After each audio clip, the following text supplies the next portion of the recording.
So guys, ito nasa labas ako ng bahay namin. Ang lalim guys. Kailangan ko na. Kita oh. Nakita nyo naman ang lalim oh. Ito ngayon, papasok ako ngayon sa bahay namin. Ito sa labas to ha. Ayan, mataas yung sa taas namin. Mataas yan ha. Ngayon guys to, akita ako. Kaya mula sa baba, hanggang ngayon, ay dito na. Loob ng bahay to. Ito, flooring namin to. Atasan to, ayan o. Pinasok yung bahay namin. Kumultas ng bahay ng ba.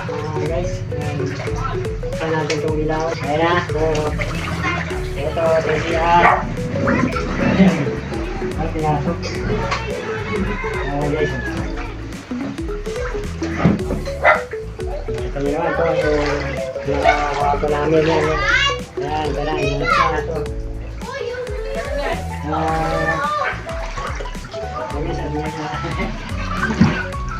Pinasok na yung bahay namin. Dali mo. Kwarto na to, kwarto. Sobrang lalim. Yung sa labas yun. Ang lalim, pero ito, itaas ito. Pero inabot pa rin guys. Sobrang lalim yung bahay ngayon. At ay guys, mababa tayo. Punta tayo sa dike na to guys. Yung dike, halos pantay na yung dike. Ano? So guys.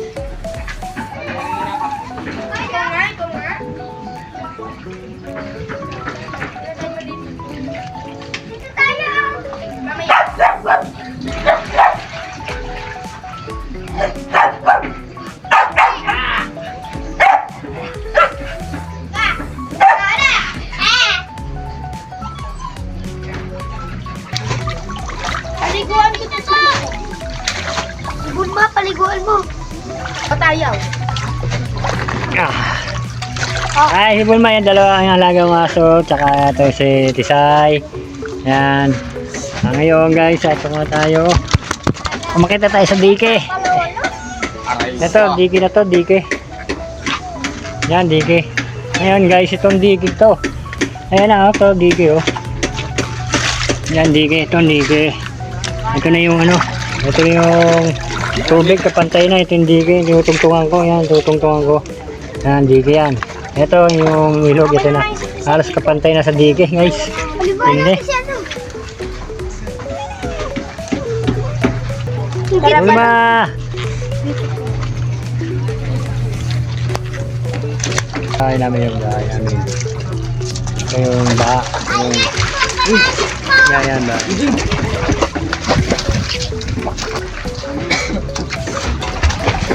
Mama, ano ka pa dyan, Dudo? Malalim na.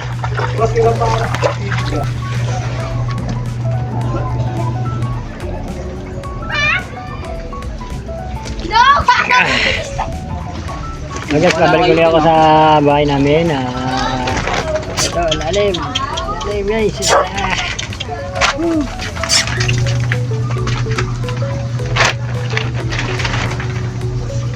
Ayun, ang alaga ko. Tatanong ko si ano dyan, saluhin mo ah.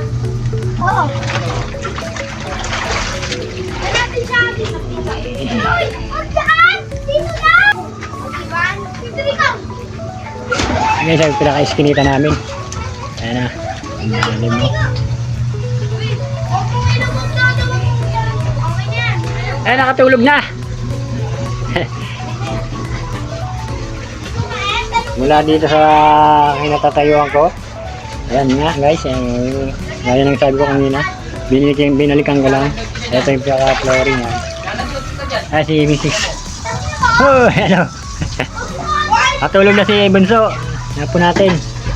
Mataas po tubig ngayon kaysa kahapon. Oo nga, no? Taas, no? Ayun, no? Yan to guys, ay kwarto namin. Ayan, nung tayo ng mga stepping.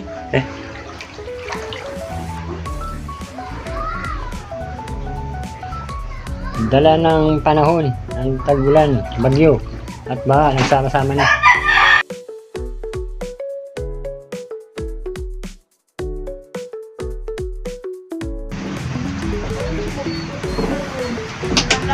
So guys, sumabay pa yung ulan.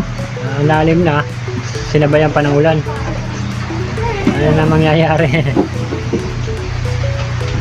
Ayun, yung bike ko, bubog na.